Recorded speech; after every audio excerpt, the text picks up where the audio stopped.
এই ভিডিওতে আমরা ডাব্লিউবিপি লেডি কনস্টেবল প্রিলিম 2020 সালে আসা একটি খুবই সহজ সমস্যার সমাধান করব।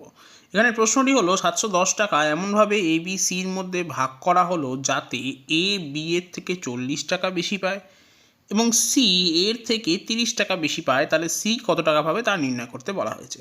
আমরা ধরে নিচ্ছি যে বি পাচ্ছে এক্স টাকা, তাহলে ক্লিয়ারলি এ পাবে এক্স প্লাস 40 টাকা এবং সি পাবে এক্স প্লাস 40 প্লাস 30 টাকা। এখন যদি আমরা এই তিনটে টাকার সমষ্টি করি তাহলে পাবো 710। তাহলে আমরা বলতেই পারি যে 3x প্লাস 110 সমান সমান 710।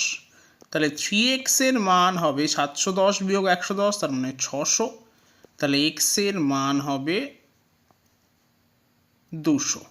এখন জানতে চাওয়া হয়েছে যে সি কত টাকা পাবে, তাহলে সি পাবে 200 যোগ 40 যোগ 30, তার মানে 270 টাকা।